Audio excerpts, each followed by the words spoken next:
Hi, everybody. I'm here with Dr. Kip Davis, who has worked in a variety of places and universities as a senior researcher, and he's also has a Ph.D. in religion and theology from the University of Manchester. And so he specializes in the Dead Sea Scrolls. So I think a lot of what we're going to talk about today are the Dead Sea Scrolls because his expertise is in that area, and I am incredibly interested in the Dead Sea Scrolls. I find any readings that I can get my hands on. I keep finding Peter Flint. But anyway, without further ado, let me go ahead and introduce you to Kip. Hi everyone. It's good to be here. I've been looking forward to this. So we'll see where this goes. Great. So let me ask you this: how did you get into the studies of religions and theology? Now, if my audience doesn't know you, you've got an active site on YouTube. You do a lot of videos that seem like they're kind of anti-religion and theology. And I know that I think you're not agnostic. And so, what brought you to that? Were you Christian at one point, and then that got into it, and then you left, or how did it all happen? What's your Yeah. story? I'd like to label my own content on YouTube as counter apologetic and with a specific focus on the biblical text. And so I started um I got married in oh my wife might kill me. I got married in 1993. I started college in the following year. I was at a small Bible college in Calgary, studying to go into the ministry. Um, and then I transferred to a slightly larger Bible college out here on the West Coast, where I am now. I'm just outside of Vancouver, and spent 2 years there, continuing my studies into the ministry, and eventually transferred into a university to focus on biblical studies, ancient history, and early Judaism. So that's kind of where it all started, and my reason for switching out of the pastorate, out of the focus on the pastorate into a more academic pursuit had a lot to do with the fact that well, I've told people I came to the realization that I was terribly bothered and easily irritated by people, and that doesn't bode well for a pastor. So I decided, yeah, that's not for me.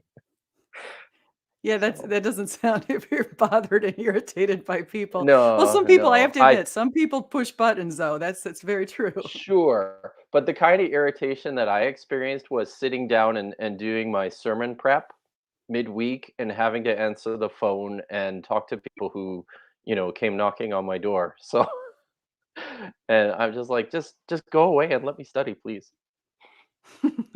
So that's not the right way to be a pastor. All you pastors watching. Yeah. No, it's funny you say that because I can think of years ago, a particular family member of mine. We used to work in retail, and this particular family member was in the middle of. Well, I'll give it away. It's my sister, but she was working on Okay. a degree. She was studying for her CPA, and she was working on her MBA. And she would get very annoyed when people would come in the store. Oh, She was studying. well, yeah. Yeah, that's So I uh that's the so burden of someone who's got been bitten by the academic bug, I guess. yeah. Just Yeah, it's definitely the true. urge to be cloistered alone with your books and your manuscripts and your thoughts. So, So what brought yeah. you to the Dead Sea Scrolls? Because I again, I find that topic really fascinating, and So I'd this love to know, like, what originally piqued your interest? and this is it's kind of really this was an accident. Um so when I arrived at at Trinity Western University, which is where I did my BA and in the graduate school where I did my MA. When I arrived there, I arrived at the same time as Professor Peter Flint and Professor Martin Abegg, who were brought in by Professor Craig Evans, which is a name you might Mm, also recognize. yeah. He brought these guys in and started the Dead Sea Scrolls Institute at Trinity Western University, and I didn't know a thing about the Dead Sea Scrolls when I arrived there. as an undergraduate. And in my first year at the university, I was taking introduction to Greek as well as biblical Hebrew. And my teacher, my first teacher for Greek, was Marty Abag, and he would talk about the Dead Sea Scrolls, and they were promoting this public conference on the scrolls at the same time. So I thought, yeah, this looks intriguing. I'm going to check this out, and it just kind of started from there.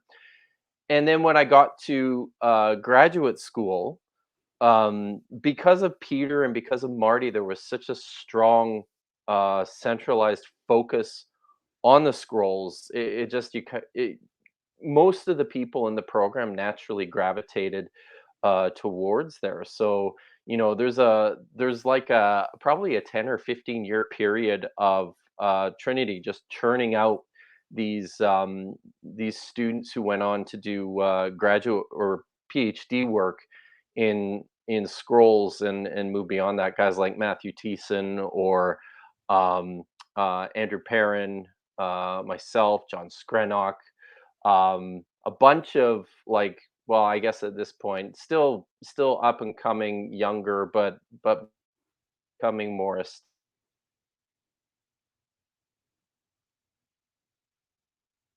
scroll scholars, Marty Abeg and Peter Flint.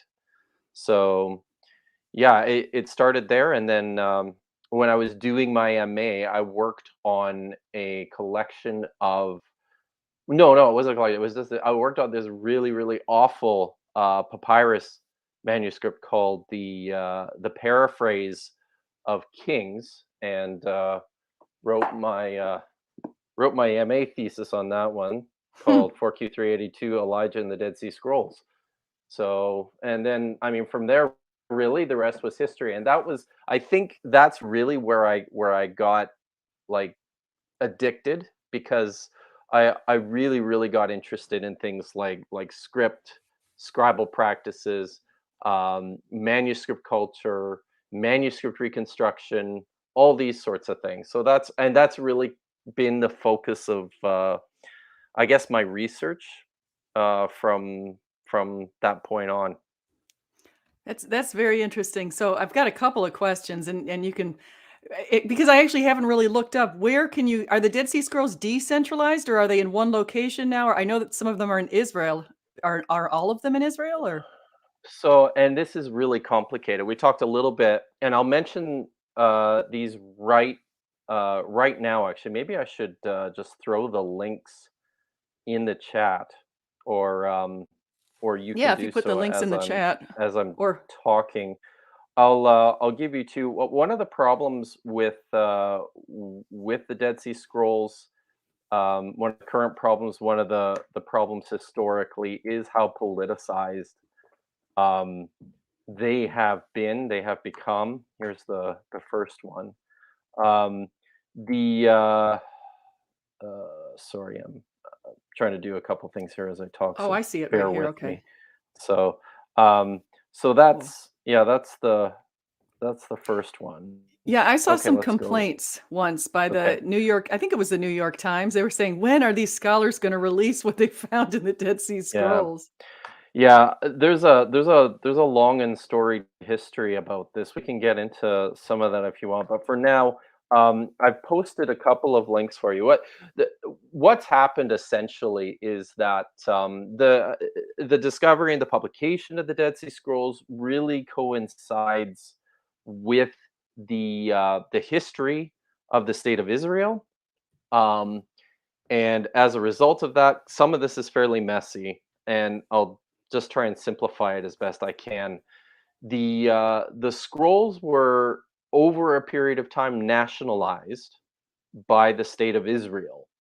Um, and as that occurred, they basically just started seizing and annexing whatever they could. Um, and as a result, those that they very, very strenuously worked to bring everything back into the country. Haven't managed to get all of it back, but the vast majority of text they've brought back.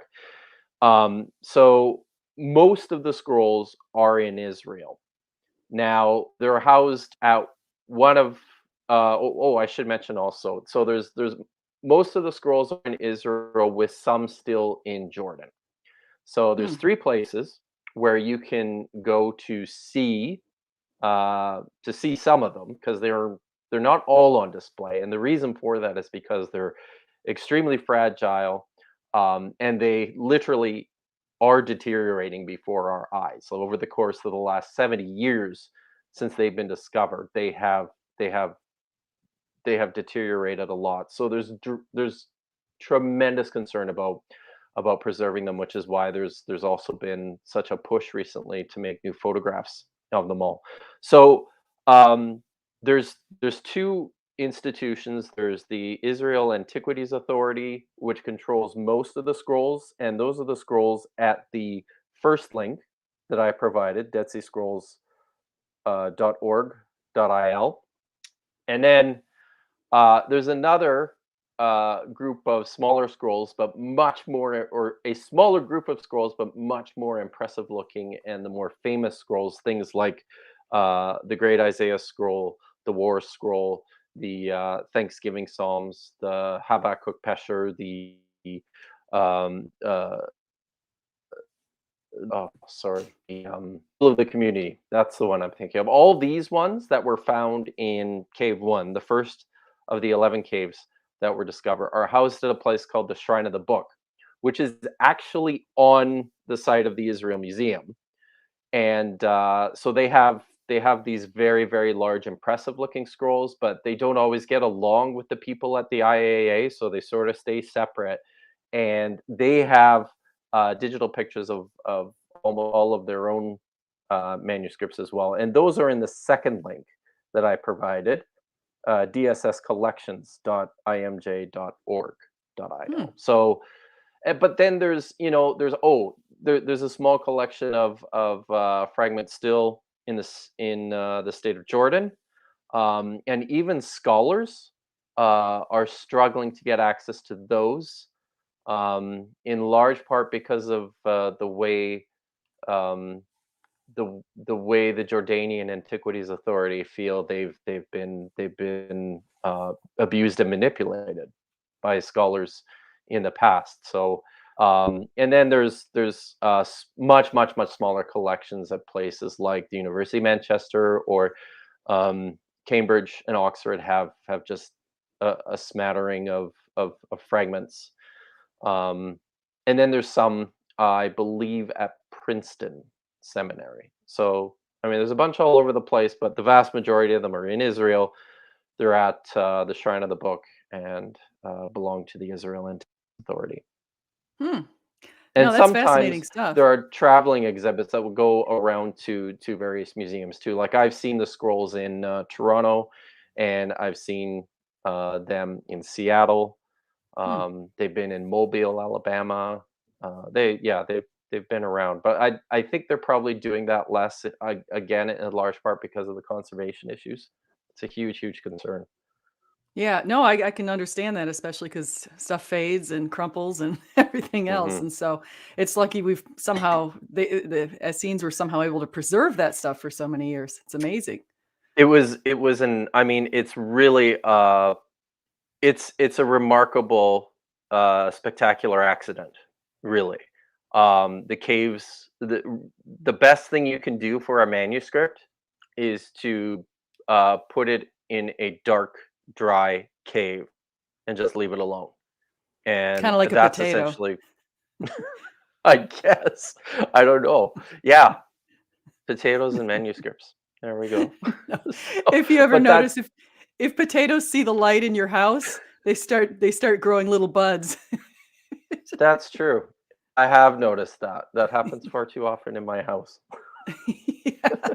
So and that's essentially what happened to the Qumran scrolls, and that's why they've started to deteriorate now, is because they've been poked and prodded and graphed and displayed, and light and moisture are the great enemies. Mhm. Yeah, no, that makes a lot of sense. And so the other thing I wanted to ask is I saw that you're also involved in, and you have a very extensive list of publications. I know you're very active in research, but I saw that you were also involved in some of these forged Mm. Dead Sea Scrolls, like these fake ones. So how were you able to identify that? Because somehow some people apparently were fooled, but you weren't fooled. So how'd that happen? Oh, I think I was probably fooled for a little while. And there's a story behind this. So I got a research fellowship in 2012 to go to Norway. So I packed up my family and we moved to Norway for 3 years. And I was there to the project I was working for was tasked essentially with two things. One of those was the publication of fragments and artifacts from the Skoyen collection, which is a private manuscript collection, a very eclectic manuscript collection belonging to a businessman named Martin Skoyen. He's got all sorts of things. He's got tablets and some really impressive looking artifacts from Iraq, from the Neo-Babylonian period. He's also got, I believe, the most extent of Buddhist manuscripts Hmm. that is outside of the Far East. I think I've got that right. I might have that wrong, but he's got other things too. Like he's got original letters and artwork by Beatrix Potter, and Hmm. he's got the draft copy of Harry Potter and the Philosopher's Stone that was written by J.K. Rowling. It's like in a binder. It's kind of crazy, but so it's this crazy large collection of all sorts of different eclectic manuscripts. But one of the things that Skoyen has are 32 Dead Sea Scrolls fragments, and in 2012 I was asked to come out and help with the publication of these fragments in this book, Gleanings from the Caves, Dead Sea Scrolls, and Artifacts from the Skoyen Hmm. collection. So the other project I was asked to work on was a re-edition of the manuscripts from Cape One at Qumran. So we're still working on that as well. But anyways, while working on these fragments that belong to Mr. Skoyen, myself and two of my colleagues, Michael Langlois, who is a paleographer at the University of Strasbourg in France, and Ostan Yusnes, who is at the University of Agder. He teaches there.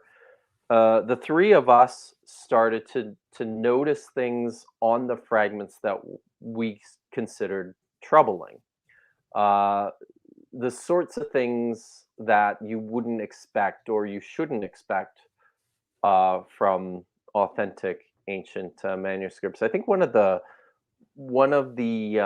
most prominent issues was uh, the way that the first thing we noticed was that on a small fragment, and these are tiny, they're this big, most of them. You know, they range in size between centimeters, literally, and the writing's small on them, and the fragments themselves look terrible. Like they're very rough and badly damaged, which was also a little bit different from what we saw of or what we see of most of the Qumran fragments. So, but what appears on Skoyen's fragments are that the lines and the letters of the text seem to sort of follow the contours of the edges of the fragment. And what that meant and what that really looked like was that someone had maybe an ancient piece of parchment or leather. I think it's leather, and there's a difference between parchment and leather. It has to do with the preparation. But what I think happened is somebody got a hold of ancient pieces of leather, which are not that difficult to come by, and they wrote text on top of the leather, and then turned around and was able to sell these. in many cases for hundreds of thousands of dollars. So it was, it was a fairly lucrative business model for a short period of time, and it fooled a lot of people. Some of the top scholars in the field were completely convinced that these were authentic fragments. Some of the top scholars in the field still are completely convinced that these are authentic fragments. But I believe the scholarly consensus tends to be on the side that that these are forgeries now.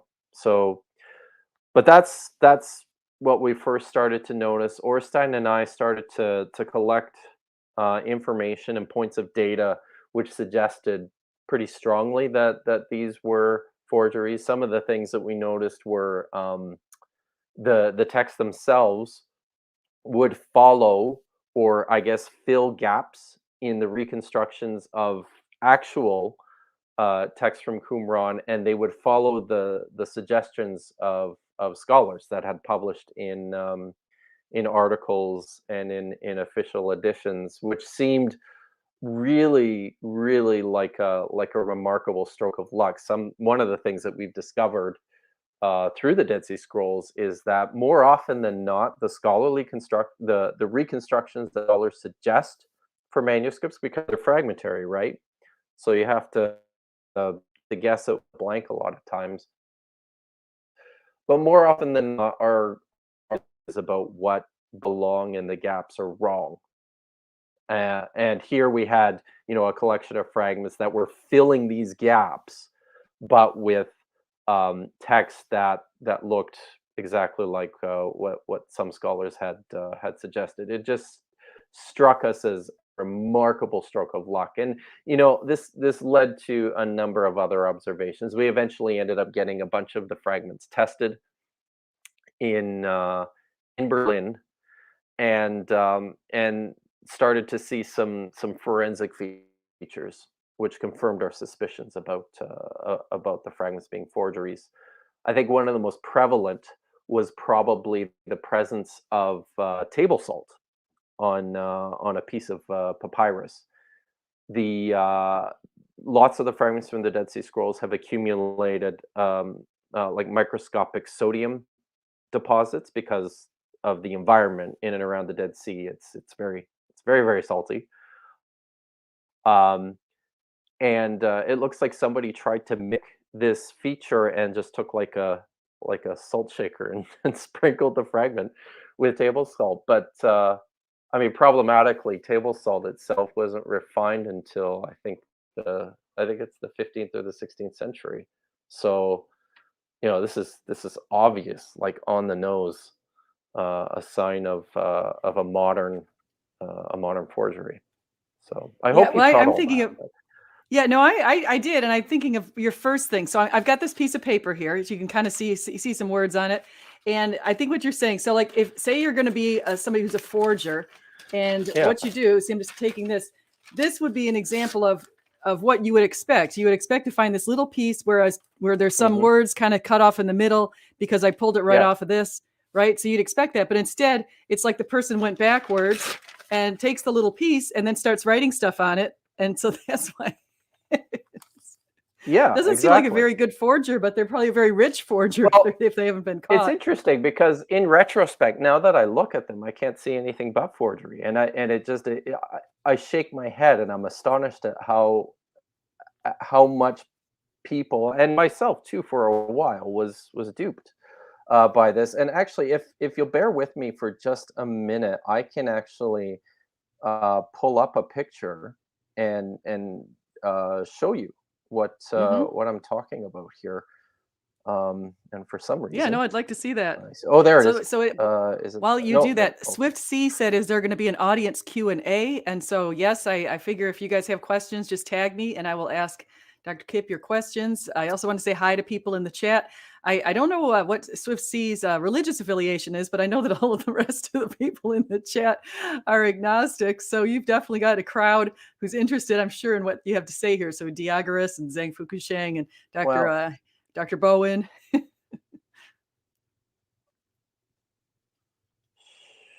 shoot, sorry, I'm having some difficulty finding the folder I Oh, no want. worries. It's Doesn't not. it I always mean, just just go even that finding way? these little. It's like little piece of paper. So So, oh, Patrick yeah, Alexander. He says what percentage of the maybe, Qumran and I have so fragments? many. It probably gets like that too.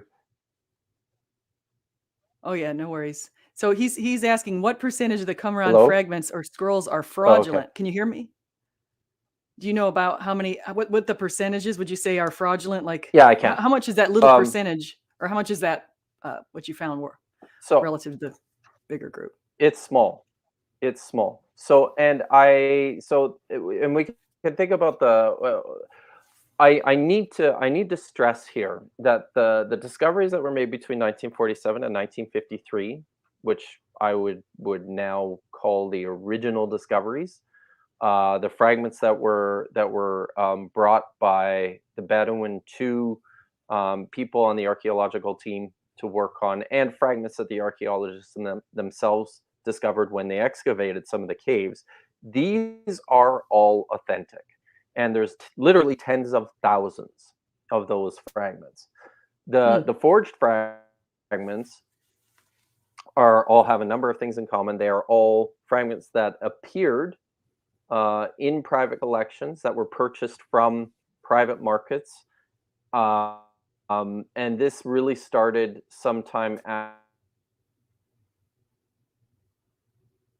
Shoot, I lost your sound. See, I don't know if the audience can see he's frozen up, or if just I'm seeing that you're frozen, or maybe it has to do with my computer. Can you guys see that? Can you just hang on a second here? Maybe we just need a refresh.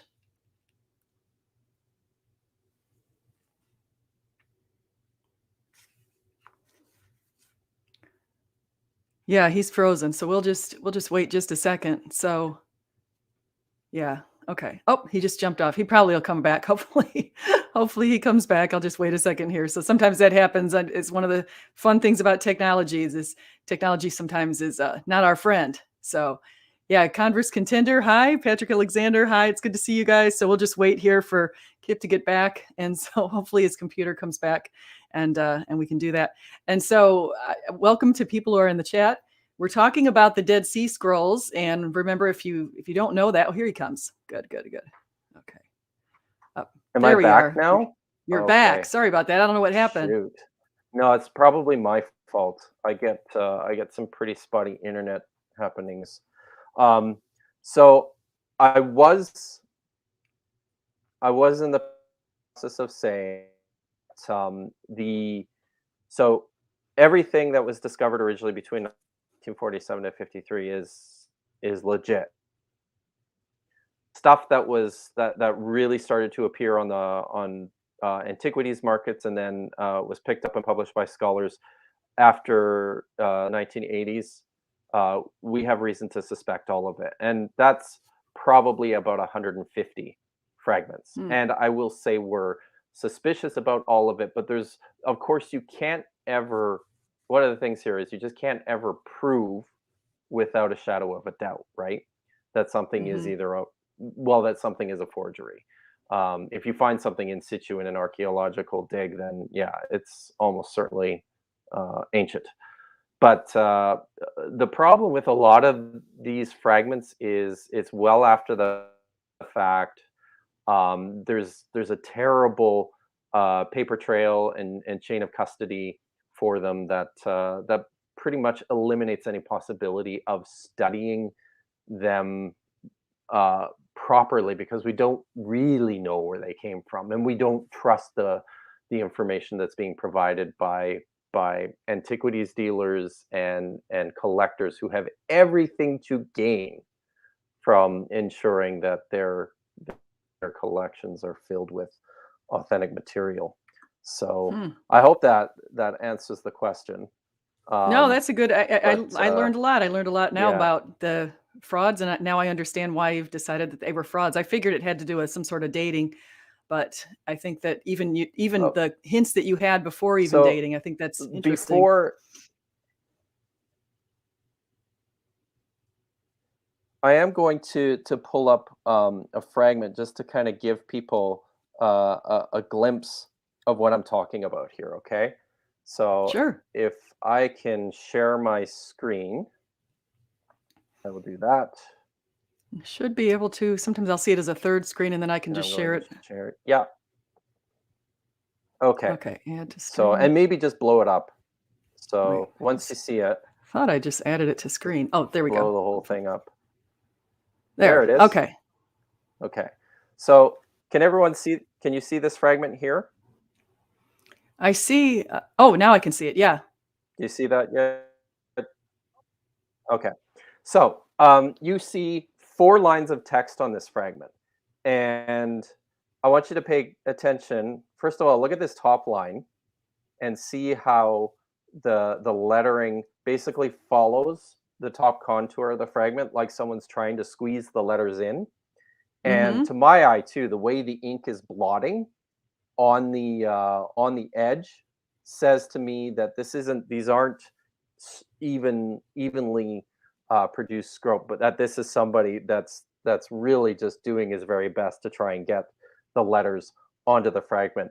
And then something that I see is in the script enormous amounts of inconsistency in terms of the letter formation that you would not get from something that was produced in antiquity. On the bottom here, you'll notice too, I think this is pretty clear. You've got the same thing happening where the line sort of crowds and follows the contour of the fragment. But if you look over on the far right-hand side here, these letters are like super tiny and they're scrunched up and put in the corner. Do you see what I'm getting at here? Mm-hmm. Yeah. Yeah, I can see So what you're this saying. is like this is the kind of thing that we look for, and this is the kind of stuff that's convinced us of the fact that several of these are fakes. So See, so do you, that's it reminds me, just watching this reminds me of this show, Pawn Stars. I don't know if you guys watch, if you can get Pawn Stars up I think you're in Canada. I don't know if you can see Pawn right. Stars Yeah. up there. Yeah, we got it. So yeah, you Yeah. got Rick and Chumley, and the thing is they have to be Yeah. experts on in all these. They're like jack of all trades experts, and if they aren't, they call in somebody from the outside. So if Rick or Chumley called you up and someone shows up at their thing with a little fragment of what they say is a Dead Sea Scroll, you'd be able to go in there just by not even having to do some carbon testing or anything. You can just go in there and look at it and tell. So I think that's Oh yeah. Yeah. So yeah, yeah. absolutely. But it does.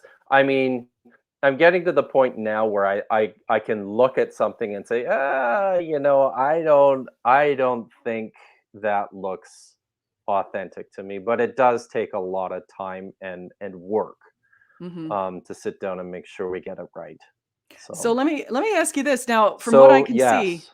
S yeah, let me ask you this, because from what I can see, when I look up the Dead Sea Scrolls and when I try to find all these sites with them, and of course, I like to find the English translation sites, but I like particularly when I can see sites that have Hmm. the actual scroll, so I can see what it looks like, and then have the English words under it, so I can see how they're translating things. Hmm. But when I was doing that today, I think I might have come on one of those sites you just posted, because I went to this one site and I saw that Peter Flint and someone else had their English translation of Isaiah 53:11.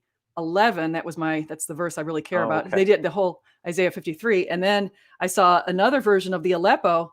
So looking at the Masoretic, 1,000 years later, 1,000 year AD, or right around 1,000 year AD, that translation. And from what I could see, they look pretty similar, like really substantially similar. Do you think that's Oh kind yeah. of fair to say that it's very similar what you see in the Dead Sea Scroll versus the stuff written 1,000 years later, or over 1,000 years later? I will say yes, but I really need to qualify this. Okay. So what we have in the Dead Sea Scrolls are copies of text that match very, very, very closely to the Masoretic text, to the text that was preserved in the medieval period that we see in the Aleppo Codex and the Leningrad Codex, which date to the 9th and the 10th centuries. Okay, but we also have lots and lots of scrolls and lots of biblical texts at Qumran that are different. We have texts that match the Septuagint. We have texts that match up with the Samaritan Pentateuch. We have texts that are different enough from the biblical text, but still similar or close enough to have scholars kind of throwing up their hands and going, well, I don't know if, if we can even call this Bible, just on the basis of the fact that it looks pretty wildly different. And I would say that there is a problem of classification that continues to plague Dead Sea Scrolls studies, whereby when they were discovered, and there was such a mountain of material in such a short period of time that came in, scholars did their best to try and first organize and identify what they had, and did so in these broad categories of stuff that is biblical and stuff that is non-biblical. So they started separating fragments in that sense, and then we're able to refine it a little bit more. But now we have categories such as rewritten Bible or parabiblical texts, or excerpted texts, which are, only designated as such because they don't closely enough match to known biblical texts that we have from antiquity. So I would say it's probably a pretty artificial distinction.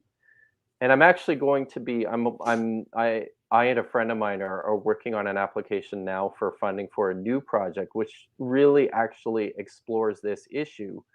And hopefully we can come up with a better system of classification for the manuscripts that doesn't prejudice them based on later ideas of what's Bible or what's not Bible. Did you want to look at the Isaiah 53 passage on the Yeah. Isaiah scroll? I know it's Yeah, I know it's a favorite of yours. it And is. so And I want to explain to the I audience pulled this up. why I care about this so much. Let me just quickly explain. Totally. And I think if you've been on my channel, you know my little story here, but I just want to share this with you. So a while ago, a long time ago, when I was thinking about what faith I believed in, I was kind of mixed up, kind of lost out there. I found myself on a plane next to a pastor, and he said, "Well, who am I speaking about? He was pierced for our transgressions, he was crushed for our iniquities." And he started saying stuff like that, and I'm like, "Oh my gosh, that's Jesus." I go, "Where did you get that?" And I said, "Which verse is that?" I'm thinking New Testament. And he said, "Oh, did you realize that's in the Jewish scriptures from about 700 years before?" And I was like, "Oh my gosh." But today, as I was looking in my little investigation where I saw that you're the person you'd worked a little bit under, Peter Flint, I looked at Isaiah 53:11 because I find it fascinating. In one write-up, they were talking about Isaiah between the Aleppo and Isaiah, that was written in the Dead Sea Scrolls. And they were saying it's very, very similar. But in 53:11, Mhm. there's the reference to he will see the light. And I found that in the Dead Sea Scrolls in 4 different ones. In this one website, I found that the mention of the light was 4 times in there, and it was exactly the same wording in those 4 scrolls. But just for that one little tiny verse and the portion that you could read, I guess. But the thing I'm asking about is, and then in the Masoretic text, it was written again 1,000 years later. We don't see that little reference to the light. Like light is gone. He will just see, and some of it says he will see it. Like in the translation that with Peter Flint, the Right. other person's translation, the Masoretic, it said it. And so I'm just curious about what you think about something like that. Like, do you think if you were talking about things being different, does that seem like a pretty significant difference to you? That is a significant difference. And this is where the Dead Sea Scrolls have been extremely helpful in sorting out some of these scribal questions, some of these questions of transmission, and some of these questions about the quote unquote original text. They've been tremendously helpful because the Dead Sea Scrolls are far and away the earliest copies of Hebrew biblical manuscripts in existence. Period. And as a result, they're a snapshot of the shape of the biblical text and what people were doing with the biblical text in a period far, far, far earlier than we ever had real access to. So I've got. Can you see it on the screen here? Oh yeah, let me bring that back The up. passage. So this is the passage that you have in question, and I'm going to zoom right in if I can. Oh, I can't. Are you not letting? Oh, So right. is I'm in a this different. 53:11 or This part is of 11? 53:11, and the words in question here. Can can you see the little hand, or Yeah, I can can see you your not little see my hand. cursor? Okay, so On the my second row the down, in case people don't know. yeah, Second so row on the down, and second he's row right kind of, down, yeah. it's these words here. This is yere, which means what is this? Um yeah, they saw it appeared, and then this is or, the light. And in the manuscripts that the English Bibles were translated from for probably like for centuries until 1947, were missing this word or, light. And yeah, with the discovery of the Dead Sea Scrolls, and there's I think three, maybe, like I think you said there's four manuscripts of Isaiah out of a total of um, I think it's 20. 20 manuscripts of Isaiah. There's four that have preserved this particular verse, and this is the reading in all of them. So clearly, this is an example of where a manuscript discovery has helped us to correct an error to the biblical text, an error of transmission. And I will say that I think this was almost certainly an error of transmission. The omission of this word "ur," um, you may be able to see it. Some of you might be able to see what's going on here, but you'll notice that in the verb yara, you've got it's the verb is formed by the consonants yod, resh, aleph, and hey. The noun ur, meaning light, is formed by the consonants aleph, vav, and resh. The vav and the yod are letters that quite often look pretty similar to one another. Then you've got a resh, which is the same thing that appears in both words. You've got an aleph, which appears in both words. I would say that uh, the most likely thing to have happened was that at some point in time, somebody was copying the manuscript, and his eye skipped, or he blinked, or he got tired, and he missed this word because it actually looks pretty similar to the word before it. And this is the sort of thing that happens in uh, in the transmission of ancient manuscripts all the time. We have literally hundreds and hundreds of instances where we can point and show, oh yes, a scribe's eye skipped here, or he duplicated a line of the text here, in large part just because he was tired, or he was not paying close enough attention to what he was doing. Or there's all sorts of ways through human error that these sorts of things can happen. And So, it's also important to note too. I just want to say one more thing here. Um, this happens at a time before the Masoretic conventions and rules for transmitting the text were in place. hmm.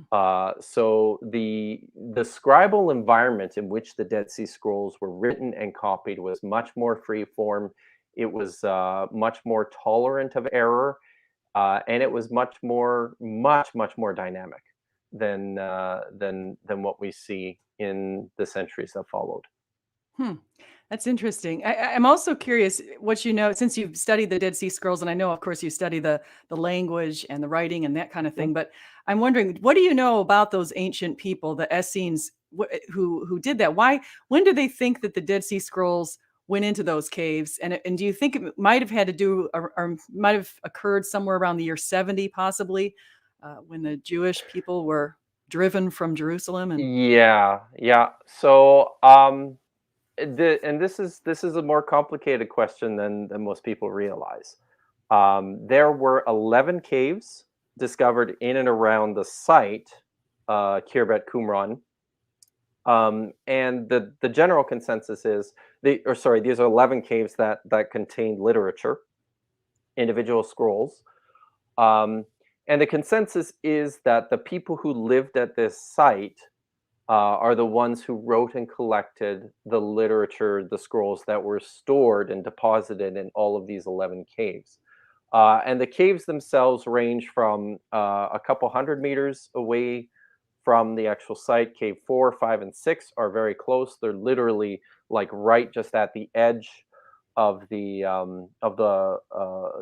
escarpment where the site is located. So I'm totally convinced that this is literature that they had. But some of the caves are farther away. Like Cave 11 is over a kilometer away from the Hmm. actual site of Qumran. There's other reasons to think that it was connected to the group, but right at the outside you have at the outset, sorry, you have a situation where there are different caves.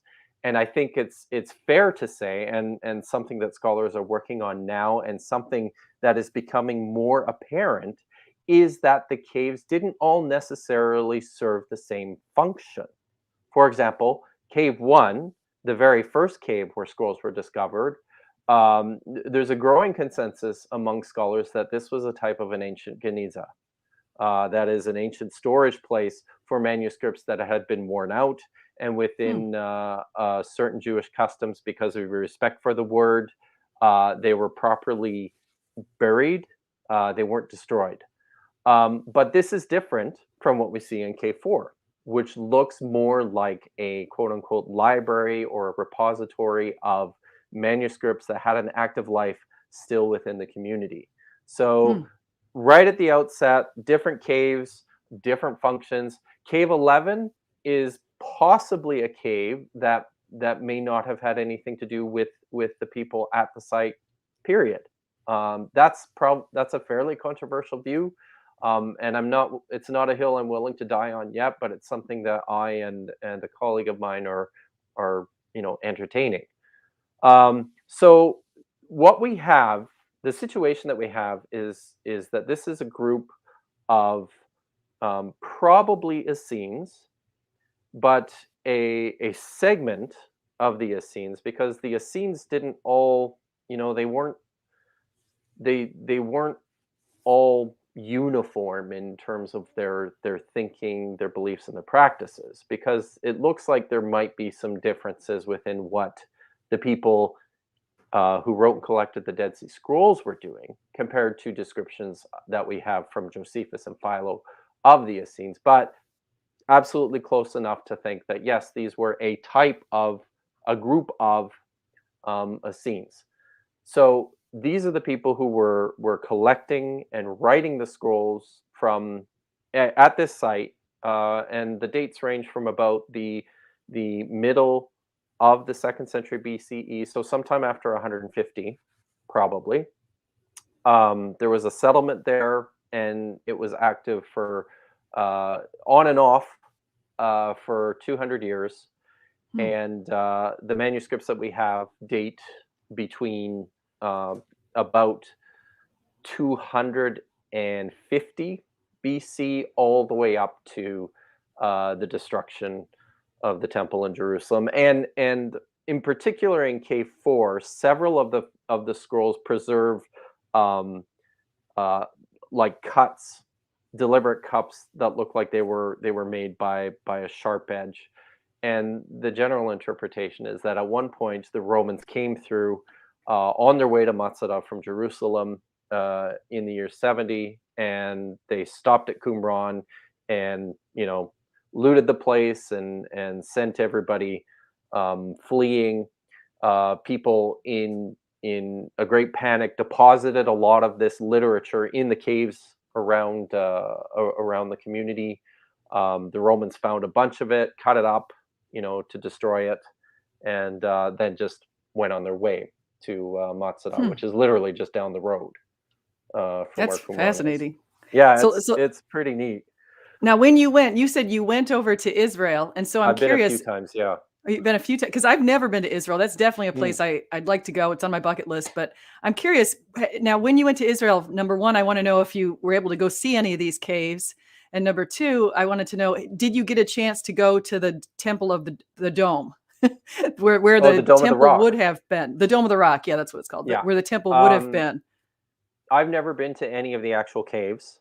I've been to the site, uh, the Qumran site, and I've never been at the Dome of the Rock, because the three times that I've been in Israel happen to be times when security was really, really tight.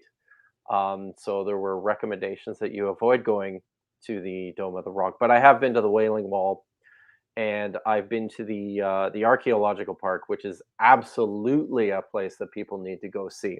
Hmm. This is where the temple excavations have occurred on the uh, west, east, on the southern side of the Temple Mount, and it's believed that there are actual um, uh, uh, uh, sorry, there are actual remains there and ruins of the first temple of Hmm. Solomon's temple. And no, I mean it's nothing spectacular. It's there's a couple of stone steps that some have suggested date back to the original to Solomon's temple, but Yeah.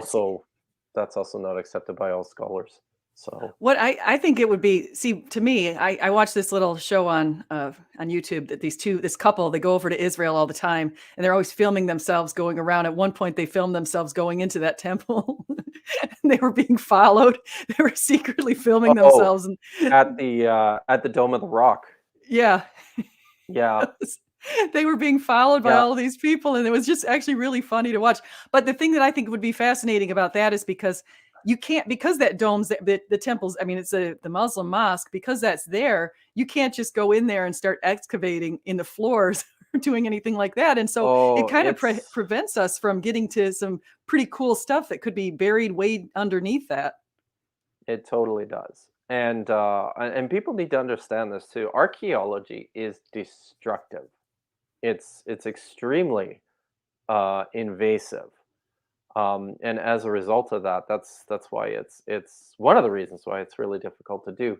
You know, I've been another place to go to when you're in Jerusalem is just south of the Temple Mount. There's a place called the City of David, which is excavated ruins from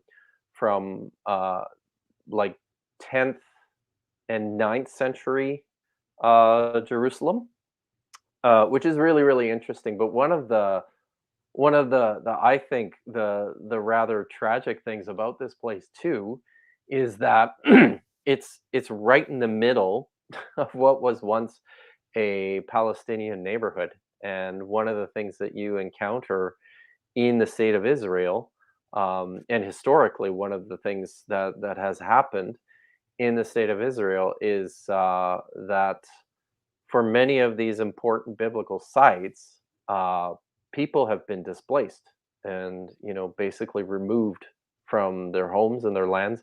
It's a weird feeling, kind of going through the city of David and kind of along the edges there, literally right next to this archaeological park is somebody's backyard. Hmm. There's a neighborhood that is right there. It's yeah, it's a bit odd, but definitely worth seeing. Yeah, no, I'd like to go see that for sure. I definitely have that on my list. There's a bunch of places in Israel that I'd like to go, but I do watch shows that people go to Israel. Like Anthony Bourdain has been over to Israel, and so he was talking from the perspective of the Palestinians. And so it's terrible what's going on there, and it's terrible how they're just sort of locked in their place. They can't move, they Yeah, can't free.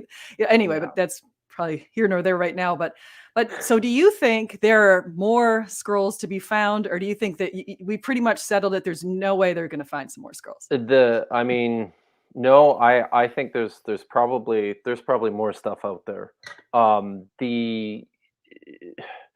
The cliffs. I mean, there's literally thousands and thousands and thousands of cliffs, or sorry, of natural caves along the western shore Hmm. of the Dead Sea, certainly. And there are archaeologists that are working now on just rooting through these caves and looking for stuff. Fairly recently, within I think it was 2 years ago, maybe 3 years ago now, they actually excavated a cave that has been identified as quote unquote Cave 12.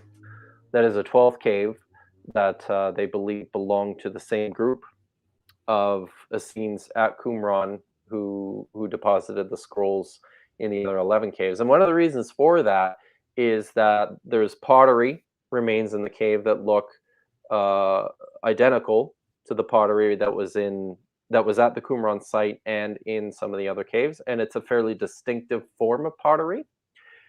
And the other reason is that there are linens in the cave that look like they could have been used for wrapping up and preserving texts. What they didn't find was any actual fragments of scrolls. So Hmm. there's also the high likelihood that several of these caves have been looted in the past. There's reports from, I believe it's I'm gonna get this wrong. I think it's Origin talks about uh, talks about a cave in the Judean desert where people found manuscripts. And then there's another report from the Byzantine era of people finding manuscripts in caves. So I mean, who knows, right? Me, I'm absolutely open to the idea that there's a lot more out there, and that we were just barely scratching the surface of what's there. So, Yeah, and I did put down on the thing for this show that I was gonna also talk about Daniel and Psalms, and so I was oh just yeah, wondering, 'cause I have an entry now I know you and I have already gone back and forth about Psalms 22, a little bit. 16, so we don't have Yeah. to go and use that again, we already talked about that one, but I did find today that apparently there's a Psalm, I think it's 145, but there are some Psalms that are not in the Masoretic text, but yet this Psalm is in the Dead Sea Scrolls, and so it's like an entire Psalm, and so I didn't know if you had any Oh thoughts yeah. on any of these Yeah. different psalms or No. anything like that. The Psalms at Qumran are really interesting. I just wanted to draw your attention to my own screen. I put this up special because this is a manuscript of Daniel Oh, huh. from Qumran. This is 4Q Daniel A 4Q 112. And we can talk about that in a minute. The Psalms are pretty fascinating at Qumran because there's an enormous range of material there. Something that you will see published in popular introductions are that the Psalms were the most popular or one of the most popular books of the Bible at Qumran, and this is based on counting the remains from the manuscripts themselves. But what what gets missed most of the time is that when you're counting a quote unquote book of the Hebrew Bible, um, you're counting every little, individual fragment, and not all these fragments are, and probably not even any of them are fragments of a complete book of Psalms that contains all 150 that appears in the Masoretic Psalter. Um, you've got lots and lots of fragments of manuscripts that I believe were probably very small collections of maybe one, two, three, five individual psalms. And these, I think, are really fascinating because they show us that people picked, their own favorite psalms, and they put them together and they arranged them for their own theological reasons. The Hmm. psalms that you're referring to, 153 and 154, um, are actually preserved in in, I believe it's in the Ethiopian uh, Bible, and in the Ethiopian canon, as well as in the Syriac Psalter, but are absent from the Septuagint or from the Masoretic collection of Psalms. And they were discovered in a manuscript in Cave 11. And what's really, really neat about this particular manuscript, this is the largest manuscript of the Psalms from Qumran, and easily from the time period. but it is pretty substantially different from what appears in the Masoretic text. It's we know for a fact, even though the manuscript is fragmentary, we're almost certain that again this was not a complete collection from Psalm 1 to 150. It looks like it was a collection of psalms from 100 to 150, but not all of them. And it also contained Psalm 153, Psalm 154, which were preserved by the Syrians and the Ethiopians. But then there's other stuff in there too that we never even knew about. There's a psalm in there called the Apostrophe of Zion, which is it's a psalm. I believe it's attributed to David, but again, something nobody ever knew about before the discovery of the Dead Sea Scrolls. There's another text in there called the Words of David at the very end. Again, not something that appears in any of the books of Psalms, but was included in this amazing manuscript. So it's the picture of the Psalms at Qumran is very, very interesting, and it's dynamic. Yeah, that's fascinating. And I was just trying to look up Psalm 153 and I can't get a hit here on my computer. So I don't even know what Uh-oh. it says. And Psalm 154. And I think I even heard this. Someone's knocking on our door, I think. What Oh, in the world is that noise? Oh, do you it's need the to check it dishwasher. out? It's the Oh, No, okay. it's the washer. There must be towels all Okay. bunched up on one side because Can anyway. can I grab a cup of coffee for a second? Yeah, feel free. And you can sing a song. Yeah. Okay? Well, I'm gonna try to find wait, let me just see if I can find 154.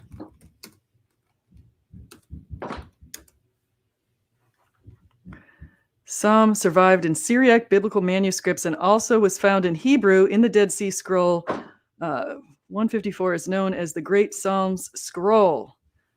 So it'd be nice to see what exactly that says. Okay, here's what Psalm 154, I don't know if this is the right one unless I'm in Psalm 119, 154. It looks like I'm still not going to find the right one. So somehow I've got to see if we can round that up because I'm curious to Where see are you what those looking? Psalms say. I just found, I typed in here, but it brought me to Psalm 119, 154 to 1. So that's not what I want. I want Psalm 154, which I wasn't able Well, to. let me see if I can this is a good intro, by the way. The Meaning of the Okay. Dead Sea Scrolls, and this is by Peter Flint and James Vanderkam. Okay. So for your audience, this is the introduction that I use when I teach. Oh, I figured out. It So- wasn't the washer that I was hearing. I just figured out what it is. My dad bought a punching bag for my kids yesterday. My dad, I mean my husband, not my dad. Your husband. He bought a big punching bag. I said, yes, they have punching Lucky bags. They have each you. other. They're always punching each other. I've got two sons who are teenagers. And so they were just out there in the garage with the punching bag. That's what I was hearing. Wow. Like, what in the world am I hearing? I'm gonna quickly see if I can pull up text from some of them offhand. 153 and 154. I wish I had I've mentioned this several times now on streams that I've been on, but moving back from Norway, I when I was packing up all my books and bringing them back, I actually have lost several boxes of books, Oh, and I'm no. still, yeah, to this day, looking for stuff on my bookshelves that I used to have and going, oh, damn it. Dang. Yeah, that's a It's bummer. gone. How was So one living of in the How was that? Was Norway? Because I've heard oh, Norway's absolutely beautiful from all the wow. pictures I've seen. And I loved my time in Norway, and if I could have, I definitely would have stayed. My family didn't feel quite the same way about it that I did, so you know how that goes, right? yeah, yeah. Well, I'm part Norwegian, so I'm fascinated. All I've right. never even been to Norway. Wow. Yeah. No, that makes sense. Thomason, for Oh, sure. that's not my That's not it. that's my That sounds husband's last Scandinavian. name. Oh yeah, My yeah. my Of course. maiden My name is I'm what a is it? mutt. My maiden name's Powers, which is Irish. Oh But yeah, that's not. That's not But Norwegian. if I go back to my Norwegian side, the last name's Ormson, Ormson. Oh, there we go. Yeah. So, So my wife has Norwegian ancestry too, and she really loved being there as well. But was it really yeah. cold though? That might be what the kids maybe didn't like. So we lived at the very southern tip of Norway, and that first winter we were there, it was freezing and it snowed a ton. I had a really amazing experience actually while I was living there. Um, we were living on a house that was right on the fjord, which is Hmm. not unusual because there's just so much waterfront everywhere, all over the place in Norway. But the um, sorry, yeah. So it was so cold that first winter we were there that the fjord froze over solid. Oh, wow. Yeah, and then so I went out with my boys.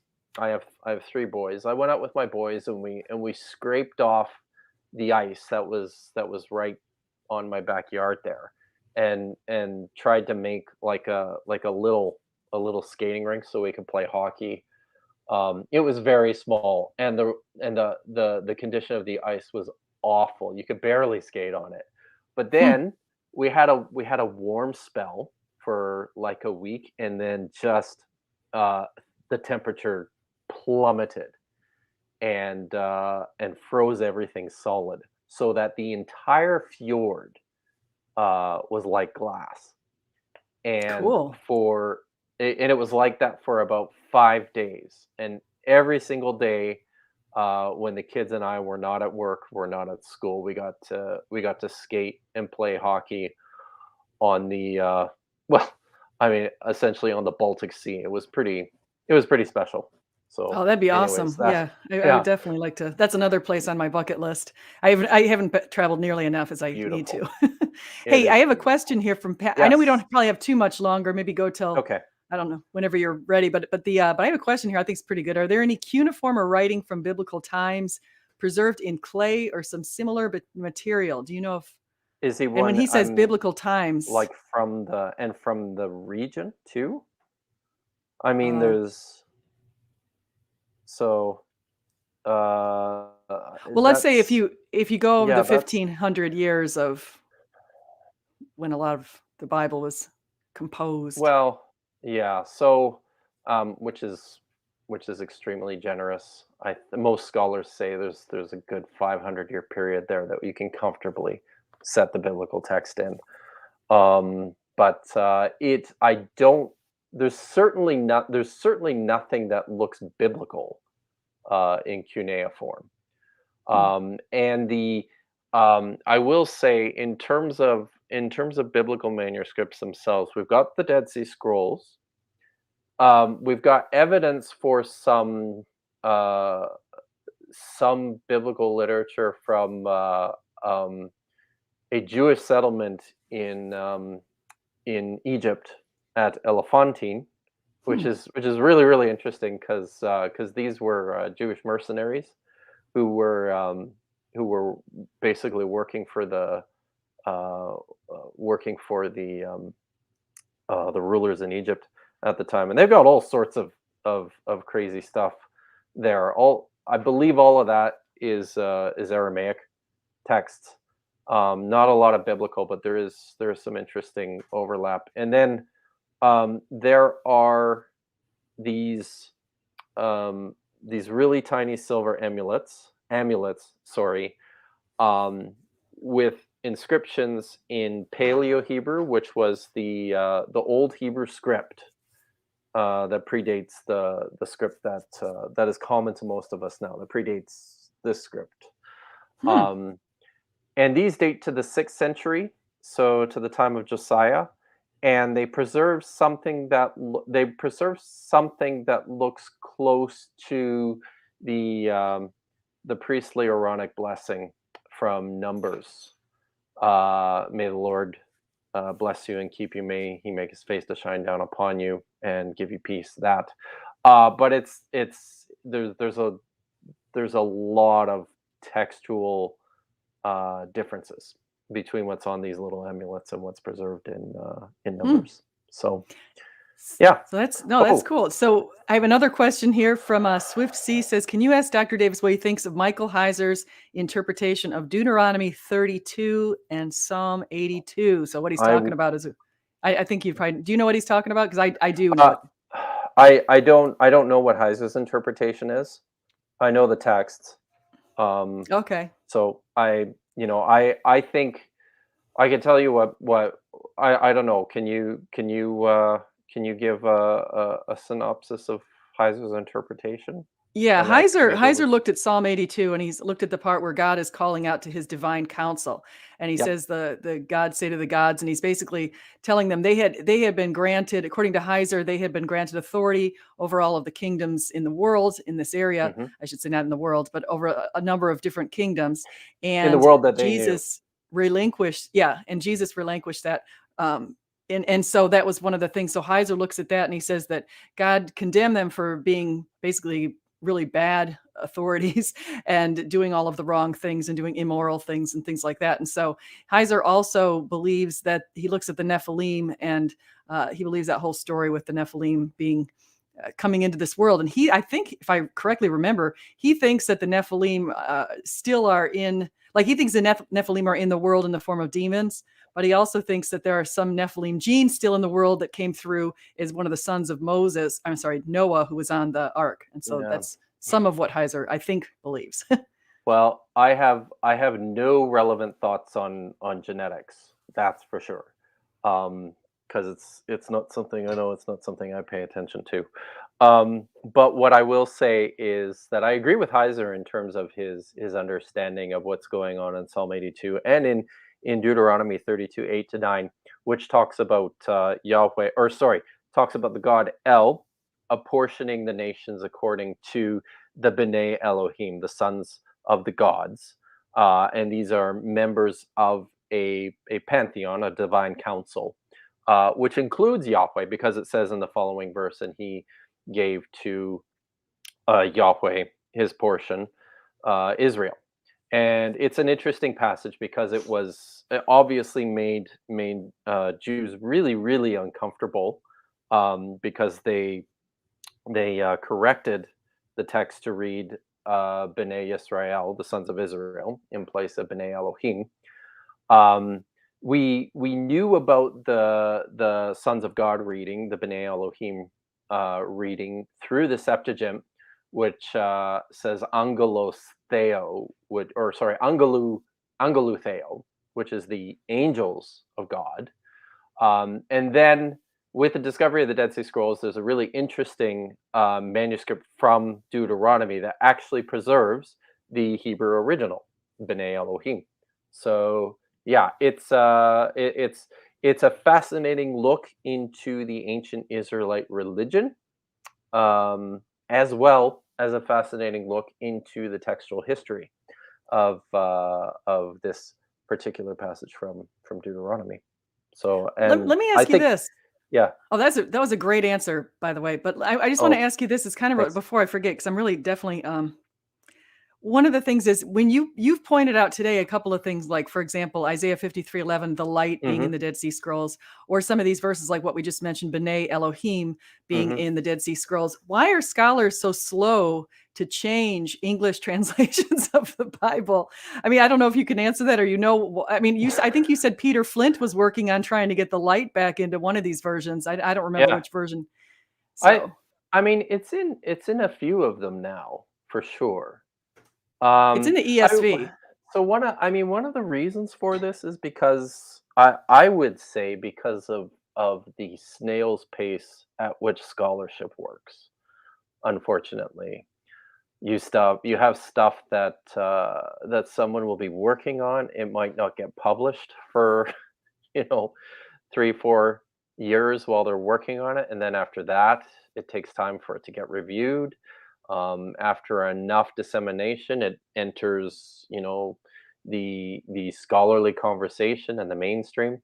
And I mean, one of the problems too is that many of these things are published in or were published in the official editions of the Dead Sea Scrolls known as the Discoveries of the Judean Desert, and were published by Oxford between 1956, I want to say, and 2010. The series ended, and there's 40 volumes Hmm. of this book. If you see in the introduction to my videos, I often have like a picture of myself, and there's these green volumes just behind me. Those are the Discoveries of the Judean Desert series. But the long and the short of it is that not all scholars working on the Bible read these books. I a book from a specialist in the Dead Sea Scrolls quite likely might not even get noticed by someone who's just focused on like the book of Deuteronomy or the book of the Psalms. And if they're writing an edition, or if they're making a new translation and they don't even know about what's in Discoveries of the Judean Desert, they're going to miss it. So I don't know. There's all sorts of reasons why scholars are slow and Yeah. do silly Yeah, no, things. those So and I can concur. I know how long it takes to get something published. I struggled. One time my best paper that I ever wrote, it took something like 5 years in the process. It was just terrible. Um, yeah, but the but Digital Hammurabi, this is Josh. He says, question for Dr. Kipp. And I don't I don't know I don't really remember this reference, but he says, how do you explain the fact that every month has 30 days of a week cycle as described in Hezekiah 37:21? I have no explanation for it, and I am embarrassed about the fact that I have no explanation for it. Thinking of quitting as a result. So No. you might not be in on the joke, ST, but this is a Dr. Josh, I'm trying to find Dr. Hezekiah Kip joke. 21. Oh, don't 3721. Don't worry about it. It's a joke. Yeah, I don't It's see that in there. Is that the joke? it's It's not there? yes. That's part of the joke. So, Okay. did you want to talk about Daniel? Oh, yeah, Because I yeah, let's have talk some. about So, and I mean, you've heard. I I'm well aware of your thoughts. I thought what we could maybe talk about. I'm well aware of your thoughts, and I'm sure you're familiar with mine. Mine is the consensus scholarly opinion about the dating of Daniel. And I I don't think it's helpful for me to get into stuff that's been rehashed over and over and over again. Josh has made some good videos about this. Wow. Uh, or I've made well, videos too. not sure. I So, but what I thought I could contribute to this is a discussion about Daniel and the Dead Sea Scrolls.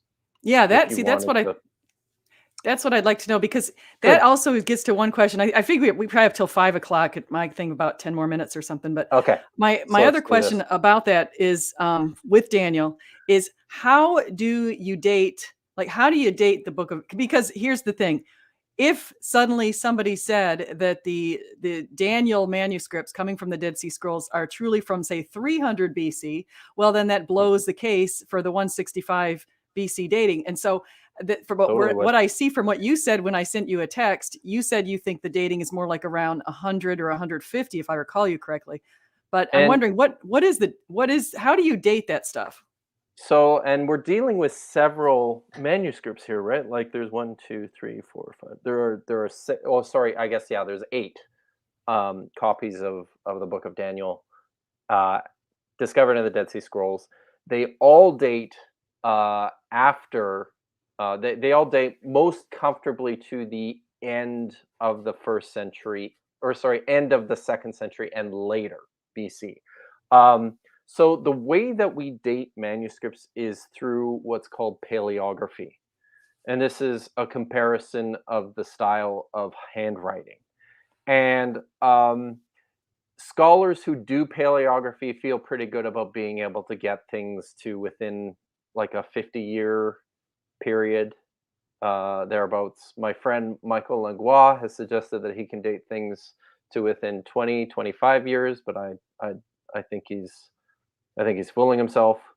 Um, so, and basically the idea is that long before the invention of printing, um, like the printing press and yeah, printing, I guess.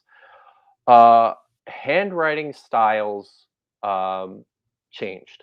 They were quite fixed, and then over the course of time, they would show small changes. And this is what we see in in the Hebrew scripts. So we're pretty confident about uh, where to set a script style in in history. And one of the reasons for this is because we've got a lot of data from Ostraca and from actual Jewish inscriptions that are dated. So they have a clear fixed date on them, and so you can align a style of the script to something that's fixed, right? So this is how we do it. We look at the script on a manuscript and say, well, this looks like, if I'm looking at a manuscript, and like this one behind me, 4Q Daniel A. I'm like looking at this and I'm going, well, this looks, uh, it looks like it's from the Herodian period, but pretty early in the Herodian period based on the formation of some of the letters. Um, so I would say it probably doesn't date any earlier than what did I? Yeah, than 50 BCE, right? So this is the way that we date the actual manuscripts themselves. So, and the oldest Daniel manuscripts we have, I've got this written down here because I figured this would come up. The oldest manuscripts we have are 4Q Daniel E and 4Q Daniel C. And both of those date to, I think, at the earliest, probably the very, very late second century. So you're looking at like 110 BC, maybe, but most likely somewhere between 150 BC. Um, Now, what's interesting too is it's not just about dating manuscripts, especially when it comes to something like Daniel, because what we have with Daniel is a situation where you've got a manuscript like Forky Daniel A, um, which is comprised of several fragments, which preserve several portions of the book of Daniel. And I think this was probably a complete scroll that contained the book of Daniel. And if it was, probably measured 28 columns and 3.5 meters. Or for all y'all Americans out there, I guess that's about 11, maybe 12 feet, or is it 10 or 11 feet? No, that's, yeah, sorry, 10 or 11 feet. So, um, so yes, that's a complete copy of the Book of Daniel. But what's interesting is the earliest copies, um, 4Q Daniel C. Uh, it contains text from only Daniel chapter 10 and 11. Um, the columns are pretty small. Like the manuscript size itself, it's only like 12 centimeters. It's really small. Um, so this suggests to me that most likely this is only part. I think the most likely you're dealing with a manuscript that contained only uh, those those prophecies in Daniel 10, 11, 12. Um, because if you try and reconstruct the entire book of Daniel with this teeny tiny scroll, you end up with something that's, um, you know, very, very long, but really, really, really short. It's not like any scroll that we see when people made, people wrote. and fashion the material to basically match with the size of something that they're writing. So, and I'll say something here about 4Q um, E, which is it's just like a few fragments here. I'll actually show you a picture of it. Um, so this is 4Q Daniel E, which is the other. I'll just share the whole screen. This is the other um, Oh, here we go. Let's see. really early copy. Let's make sure I get it here, the right one. This is it here. So, like, come on, buddy, you can do Are it. you at that one website? Which website? Are you at one of the websites you posted earlier? Yeah, this is the first one, the Okay, Leon Levy good. Dead Sea Scrolls Digital Library. So I've got to So, go back and make sure I put yeah. that into the So chat too. I mean, put that into the description as well. this is the entire extent of this early manuscript of Daniel that we have. And this is one that dates to the early first, maybe the late second century BCE. And like these fragments are tiny and they're hopefully this. Oh, damn. Sorry, I shouldn't swear on your show, SJ. I'm sorry. No, that's okay. So So, those look like teeny weeny little oh, just puny little things. there's almost nothing there. So here you can see, and this Oh is yeah, what that's the writing looks like. So there's six fragments, and all six of them preserve text from Daniel chapter 9. And the really interesting thing, I've actually written an article about this. Um, like, there's a very good case to be made that the prayer in Daniel chapter 9 at the beginning that Daniel utters was something that was like a prayer that people were saying and that was commonly used in the period, which I think is the second century BCE, but was then incorporated into the book of Daniel. And this particular manuscript just contains a smattering of words from Daniel chapter 9, and all of them come from just this prayer. And through attempting to reconstruct the size, the extent of the lines and the size of the manuscript, there's a really good case to be made that this manuscript just preserved the prayer and nothing more.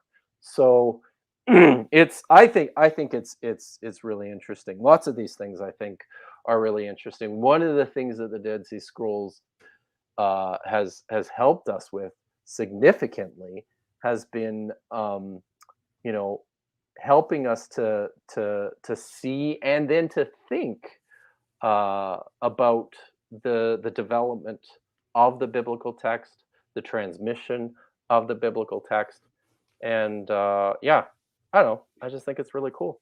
no, So I agree with you. So I just am curious to know when you say that we have, like, for example, you said I would date Daniel to Herodian times. Okay, so I can buy that. That well, seems the totally just a reasonable. couple of these manuscripts, not all of them, SJ, and not the Oh, okay. actual writing of the Book of Daniel. I mean, I think the Book of Daniel was written in the well, even then, it's something that developed over quite a long period of time. But I think the prophecies in the second half of the Book of Daniel come from the early to mid second century.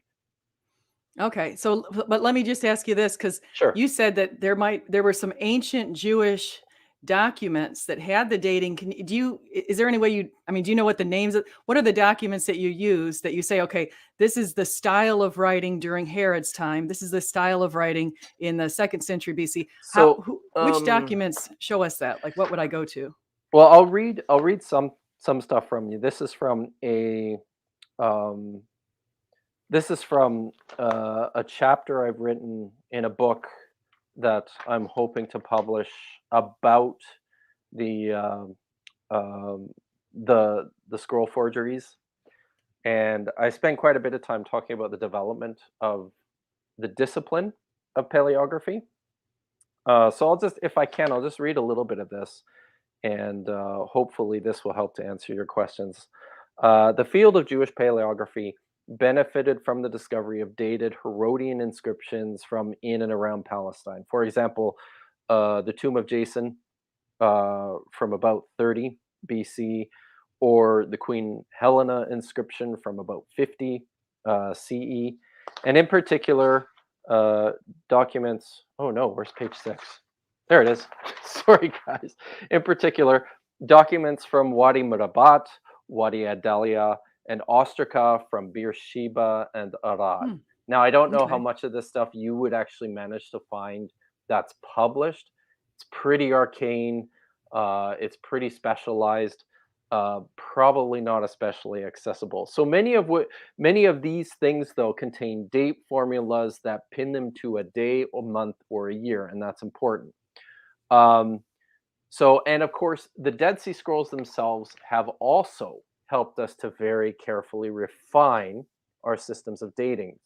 Um, One of the things that has happened with the Dead Sea Scrolls that's helped us to limit this is there has been, I think there's 20 of the Dead Sea Scrolls have been carbon dated in the past, and these have helped to confirm that yes, our paleographic estimates are on track. They match That's with what I was wondering. the carbon dating. Yeah, and there's a Yeah, new so they have project now carbon too. dated some of this A stuff. few of them, yes. So, and of course, as you can understand it, the Israel Antiquities Authority is absolutely determined to not release their material to be carbon dated because you have to cut it up You and you ruin have to it. actually destroy. Yeah. So, Yeah. but there is, I have heard that Milan Popovich's project at the University of Groningen is doing new carbon dating of the manuscripts, and I've heard that they're going to actually date about 50 of them. I don't know which ones. I've asked a contact of mine who's working in the project, and he says he can't tell me which ones. So yeah, and I would expect that what's going to happen though is you're not going to end up with carbon datings of manuscripts that are going to throw the system of dating that we have in place now wildly out of track. Like suddenly, we're not going to discover that that stuff that we've been dating to the Herodian period is suddenly, from the Four late centuries third or earlier. early. Yeah, yeah, that's not going to happen. I think what's probably going to happen is things are going to get refined, much closer to within, 25, 30, 50, Hmm. 70 year periods, right? Yeah. So, but No, I yeah, think I mean, this is all. that's good. And I have to I say too, I mean, there are a lot of problems with paleography and with the way we do it. I'd like to draw more attention to what I think is a misplaced confidence by some in the certainty of their dates of the scripts. But by and large, I think the system's pretty good. It works okay. good. No, I think that's interesting, and so you reminded me, I forgot. A long time ago, I sent an email to that Popovich up there, and he didn't write back. So, it was it went into his circular files. Yeah, yeah. Probably just, yeah, who knows? It probably went to his junk folder. Yeah, or spam, it could So, have been. It's actually come to think of it, I sent it through Gmail, so there's a good chance it's in a oh spam yeah, folder. So yeah, most so likely. They're Dr. doing Kipp, is some. there anything Can else I you just? wanted to share? Oh, yeah. Oh, I on this project that they're doing in Groningen is actually pretty neat, and I'm really really hopeful that it produces some tangible results. But one of the goals of this project is to use machine learning and artificial intelligence to narrow the actual hands, the individual scribes who wrote or copied the Dead Sea Scrolls, and to be able to try and group them together. So, and identify actual scribes in common between, like, the same scribe who wrote this manuscript is the same scribe who wrote that manuscript, which I think is a really, really neat Yeah, project. that But is. yeah, so, but it's been, I don't know, they've been working on this for, uh, it's probably been 4 years now. I think I've seen two articles.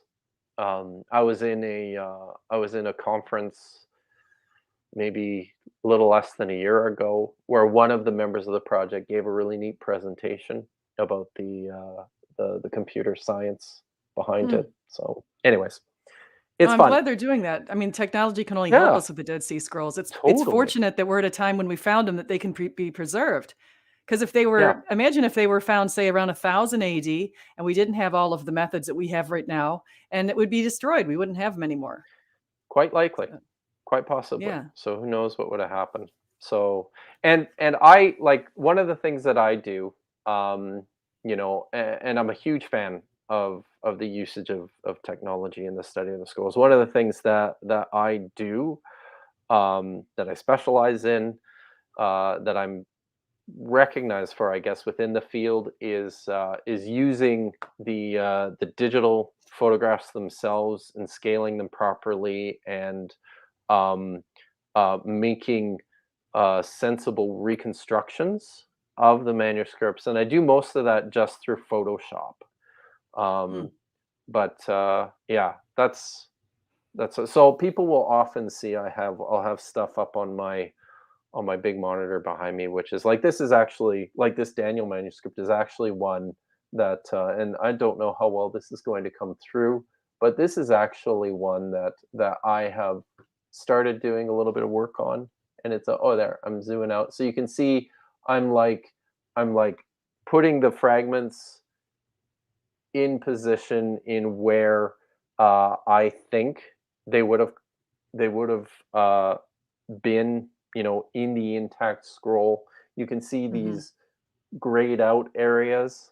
These are Hmm. my estimated columns um, in the manuscript. And this particular one, this one's really cool because, like this fragment, you can see it's preserved the entire top Hmm. of of the manuscript and the bottom. So we Yeah, actually that's have neat. like a complete column here, which makes my job a lot easier. And this is a fragment that appears at the edge of a sheet because the way these things were made, you would prepare, you'd stretch out and you'd prepare your parchment, and then you would take it and you'd write on it, and then when you're and then you write you sorry first you rule it to use like a sharper edge to kind of cut these lines, scrape these lines into the surface so that you're staying on track, and you write your text within your columns. And Hmm. on a sheet, you might have room for 3 or 4 columns of text, and then when you're done, then you take a new one and you rule it, and you add your lines, and then you write out, and then when you're all finished you sew them together to create like a scroll. So this is one where we actually have the edge here of a sheet and the remains of holes, stitching holes, where it was connected to another sheet. In some instances, we actually have the thread still sticking in the holes themselves. It's really really neat. That is On really cool. Oh yeah, and I'll say one other thing about the Great Isaiah scroll, the 1Q Isaiah A. Um, there's like a whole section. There's like a whole section where it was torn, like somebody had like torn the scroll or created like this huge hole in it. So they actually there's a part of the scroll where another piece of leather has been cut out and stitched on as a patch, and then like rewritten essentially in order to keep the whole thing together. It's really neat.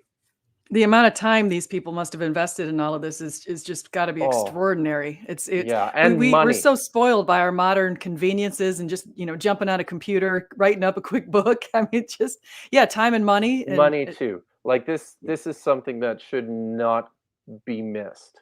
Um, Scrolls were enormously expensive at the time when people were were were writing the Dead Sea Scrolls at the time of Jesus. It was not plentiful. It was not readily available throughout Palestine. You had to be rich to even to afford the material and to hire someone who knew what they were doing in order mm. to write the scroll for you. So yeah. And it's fascinating. So, Kip, Hmm. what are you working on now? I guess we can kind of come to a close a little bit, but Yeah. people can find you on your channel, obviously. What Yep. I've seen a couple of your videos. I haven't watched them all, but what's your next video? It's not going to be one of my Everybody videos, is should it? watch them all. Watch all the videos. Sorry. um, so the next thing I want to do is actually a series on the Dead Sea Scrolls. Hmm. 10-minute Bible hour made a really, really nice. I think it's 2 videos. This is a few years ago now. That's a show I quite like. But he made a couple of videos about the Dead Sea Scrolls that just kind of give a little snapshot about what's in there and what's interesting about them. And I thought I would just um, sort of riff on the format there in answering a lot of questions that people have about the scrolls, and also correcting a lot of misconceptions about them. Hmm. So I'm hoping to have like the first video in this series out next month, as in October. But I've sort of entered a season in my life where my time is becoming more limited. So I hope I can do it. Hmm. But that's what I have planned next. And then I have I'll have a new academic venture. I'm at present looking at publishing a manuscript I've written about the forgeries, the Dead Sea Scrolls forgeries at the Museum of the Bible, and how they fit into the history of the paleography in the Dead Sea Scrolls, as well as the larger history of the sale of forgeries over the last 20 years. So that's looking for a publisher for that right now. And then um, a friend of mine and I are working on getting some funding for this new project where we will be exploring and we'll be exploring the material and scribal aspects of the scrolls and looking for new ways to classify and organize the material on the basis of what we consider to be um, more concrete data. So Yeah, there you good. go. That's fascinating stuff. You got a lot of stuff going on. And so I'm sure the videos on Dead Sea Scrolls will be very educational and informative because you have that kind of a background. So you've certainly educated me today on a lot of different topics related to the Dead Sea Scrolls. And so I thank you. And also paleography. It really is something I've heard of it, but I've really never looked into it. So kind of like your idea when you said we're talking about cellular construction or DNA. It's like I haven't looked into that either. So I Oh, share I that never particular. will. Yeah, no, I have no interest in that, so it's I got not too my much field. stuff to do. So Yeah. exactly. Yeah, well, So good. So I wanna thank you for coming on the channel. Thank you guys in the this was chat. great. Yeah, I appreciate it, Kip. I had a nice time, and my friend Doki for posting all of these, links and important things like that, and Gavin and Digital Yeah, Hammurabi and Zhang Fukusheng. We had some good people here today. You guys please like and please. subscribe, and Yeah, do and I come was just again. gonna say, please, people, yeah, pay attention to those links because you can find pictures of every single one of the Dead Sea Scrolls fragments just at those 2 links that were provided.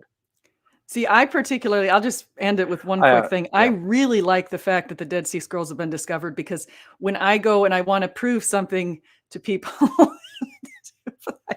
like the light, I mean, I was shocked when I found this Isaiah 53:11, and I thought, wait a second, and it's in 4 different yeah, scrolls, the light, and then it's not in, and then I look in the NIV and the ESV, and I'm thinking, what is going on with these? Why yeah. aren't they putting this stuff in I there? Oh, actually, the if we can NIV did put it in there. if we can finish up, I think this is probably a good place to finish up. I have a really neat story about Professor Peter Flint, Oh yeah, um, sure. and this passage. Um, so he passed away tragically in 2017. Mm. Just he and his wife came home from a conference in um, sorry, give me a sec here. Came home from a conference in Spokane, and you know, just went up to get ready for bed, and he just dropped dead, and he was gone. Really? Yeah. Just like a heart attack or And something? yeah, I think it was a heart attack. Oh, But geez. his so yeah, it was tragic and it was sudden, and it there were there was a funeral and there were memorial services, and there was a memorial at our annual meeting of the Society of Biblical Literature that year. And then a few months later, his wife um, um, donated like a really nice bench, like a nice stone bench, to sit outside the office building where the the department is at Trinity Western, where Peter used to work. And Mhm. she's got a plaque on the bench which has this verse Oh, from Isaiah 53:11 with Peter's translation on it. And she tells this story about how um, she can open up a Bible and she can read the verse and go, you know, my husband did this. My husband, you know, helped the world to see that this is there. So yeah, it's fantastic. Yeah, now yeah. Peter Flint was a Christian, right? Oh yes, That's the yes. that's the case. So, is in my belief, he's looking down right now, and he's quite happy. He's glad that you shared that story. I hope so. I sure hope he is. So good. Well, thank you so much, Kip, for coming in here. You You bet. guys remember, please, remember, no matter whether you eat, drink, or whatever you do it all for the glory of God. So thank you so much. And Thanks, I will be SJ. back. I'm Thanks, going to be everyone. on Standing for Truth's channel tomorrow, by the way, at 4 o'clock. If you guys want to come by, I'm going to give some evidence for the resurrection. And so I know Doki Doki's going to be there, but hopefully some others will be there too. So thank you so much, Josh. Thanks, Gavin. Gorgeous Roddy Chrome. You guys, good to see you all. Thank you. And Doki Doki. Bye bye. Awesome. Bye.